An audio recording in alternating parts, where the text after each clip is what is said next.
একদিকে যেমন আজকে বিরোধী দলনেতা গঙ্গারামপুরের সভা থেকে তিনি বলেন যে সংখ্যালঘুদের নিয়ে এই রাজ্যে রাজনীতি করা হচ্ছে, পাশাপাশি তিনি আরো বলেন যে এই রাজ্যে কোনো চাকরি নেই, পিএসসি নেই, এসএসসি নেই। গত এক বছরে ৮,০০০-এর বেশি স্কুল বন্ধ করেছে তৃণমূল সরকার। এ রাজ্যে তৃণমূল থাকলে চাকরি হবে না, সবাই জোট বাঁধুন, গঙ্গারামপুরের সভা থেকে আহ্বান বিরোধী দলনেতা শুভেন্দু অধিকারী।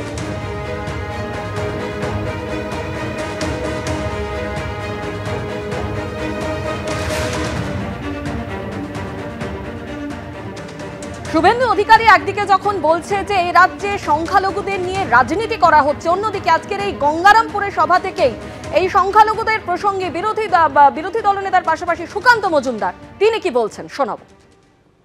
বাংলাদেশ থেকে যদি কোনো মুসলিম এখানে চলে আসে তাহলে বলুন তো কিভাবে আমরা তাদেরকে এসআইআর এ রাখবো? রাখা উচিত কি? রাখা উচিত কি?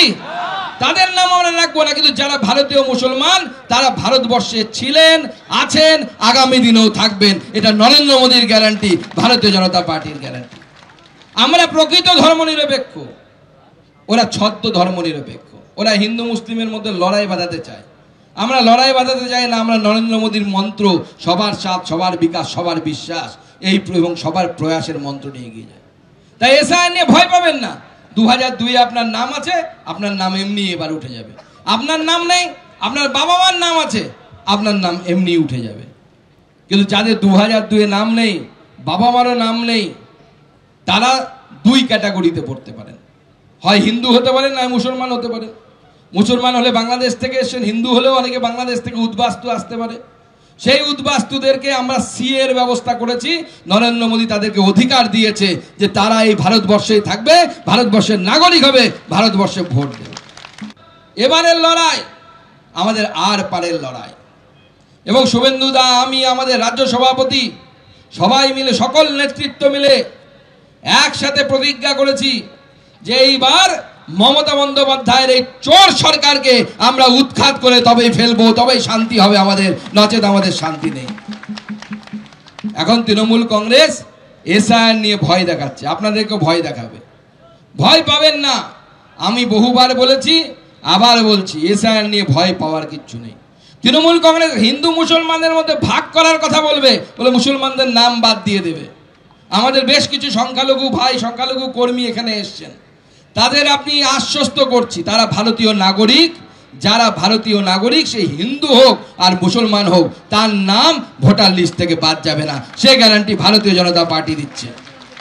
তৃণমূলের রাজ্য সাধারণ সম্পাদক কুণাল ঘোষ এই মুহূর্তে টেলিফোনে আমাদের সঙ্গে রয়েছেন। কুণাল বাবু, গঙ্গারামপুরের সভা থেকে একদিকে সুকান্ত মজুমদার তিনি বলছেন যে এসআইআর নিয়ে তৃণমূল রাজনীতি করছে, অন্যদিকে তিনি আরো বলছেন যে সুকান্ত মজুমদার তিনি আরো বলছেন যে যারা ভারতের নাগরিক তারা নাগরিকই থাকবেন, অকারণে তৃণমূল কংগ্রেস এসআইআর নিয়ে রাজনীতি করছে। দেখুন, সুকান্ত বাবু সম্পূর্ণভাবে মানুষকে বিভ্রান্ত করছেন। তার কারণ হচ্ছে এই হিন্দু মুসলমান ভেদাভেদ, এটা বিজেপি করছে, সুকান্ত বাবুরা করছেন, ওদের দল করছে। ওনাকে একটা কথা জবাব দিতে বলুন। এই যে বীরভূমের মেয়ে সোনালী বিবি, তাকে বাংলাদেশে পাঠিয়ে দেয়া হলো বাংলাদেশি বলে, কলকাতা হাইকোর্ট বলেছিল ফেরত আনতে, এখনো ফেরত আনেননি। অর্থাৎ বাংলা ভাষায় কথা বলছে, তাকে বাংলাদেশি বলে পাঠিয়ে দিয়েছে কাদের সরকার? এই সুকান্ত মজুমদারদের সরকার। আবার অসম থেকে, এই যে অসম থেকে পাঠাচ্ছে এনআরসির নোটিশ, সেটা রাজবংশী যুবকও পাচ্ছেন, আবার মতুয়ারাও আতঙ্কিত হচ্ছেন, তারা আবার হিন্দু। অর্থাৎ হিন্দু মুসলমান সবাই আতঙ্কিত হয়ে গেছেন বিজেপির এই রাজনৈতিক উদ্দেশ্য প্রণোদিত পদক্ষেপে। আর অনুপ্রবেশ যদি ইস্যু হয়, তা সীমান্তটা দেখার দায়িত্ব কার? ওটা তো সুকান্ত বাবু সরকারের, অমিত শাহের, বিএসএফ এর।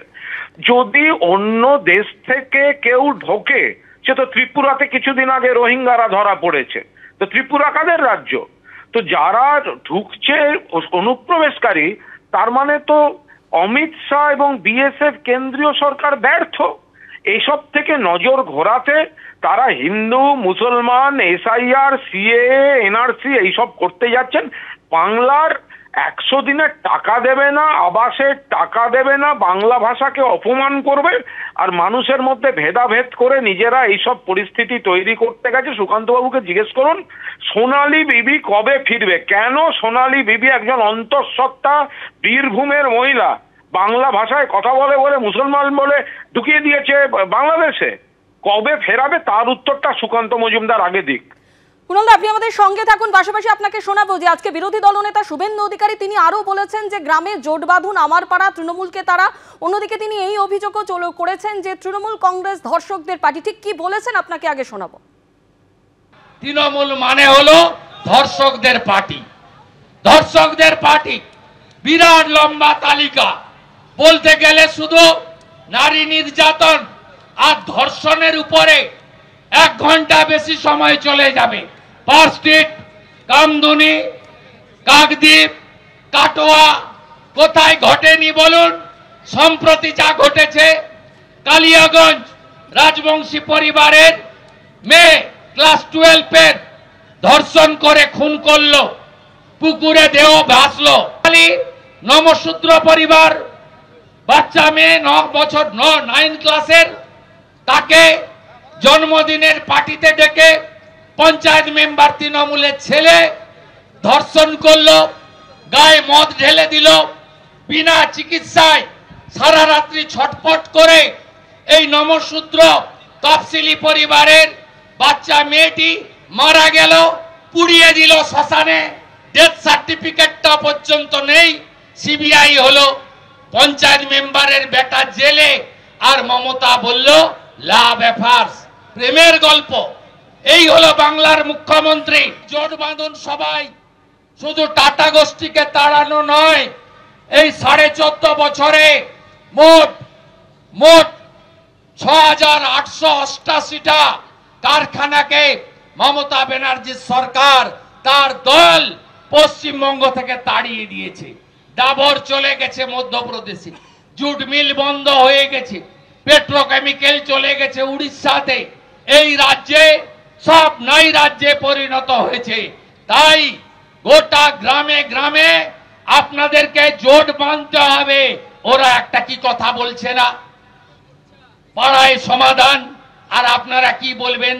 আমার পাড়া, আমার পাড়া, আমার পাড়া, আমার পাড়া, আমার পাড়া, আমার পাড়া, আমার পাড়া, আমার পাড়া, তৃণমূলকে তাড়াতে হবে। কুণাল দা, আপনি শুনলেন শুভেন্দু অধিকারী কি বললেন। দেখুন, দুটো পার্ট আছে, তার মধ্যে একটি পার্ট হচ্ছে উনি বলছেন মানুষকে জোট বাঁধতে। আপনি নিশ্চিত থাকুন বাংলার বুকে মানুষ জোটবদ্ধ হয়ে গিয়েছেন, আরো জোট বাড়ছে বিজেপিকে নিশ্চিহ্ন করার জন্য, গণতান্ত্রিকভাবে বিজেপিকে মুছে দেওয়ার জন্য।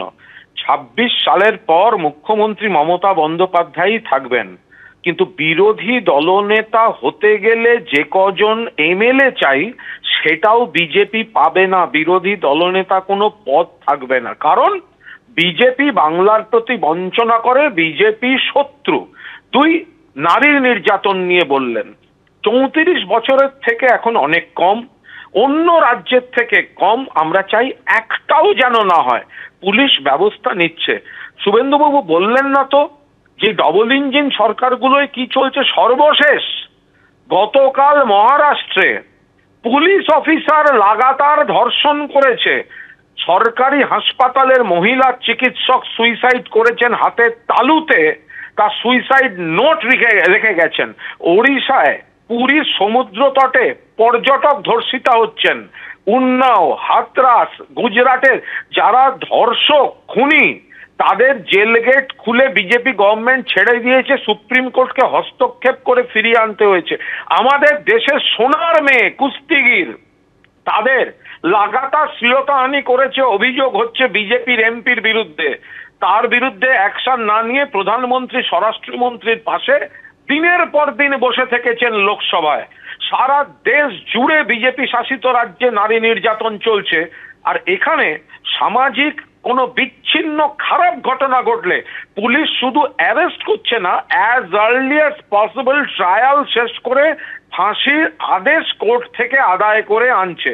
শুভেন্দু অধিকারীরা তাদের রাজ্যগুলোতে যা করছেন মানুষকে সেগুলো জানতে না দিয়ে এখানে শুধুমাত্র কুৎসা করে আসছেন, মানুষ সেগুলো বোঝেন। তাই মানুষ জোটবদ্ধ, বিজেপিকে আগামী 2026 সালে একেবারে বাংলা থেকে সাফ করার জন্য বাংলার মানুষ প্রস্তুত। ধন্যবাদ আপনাকে।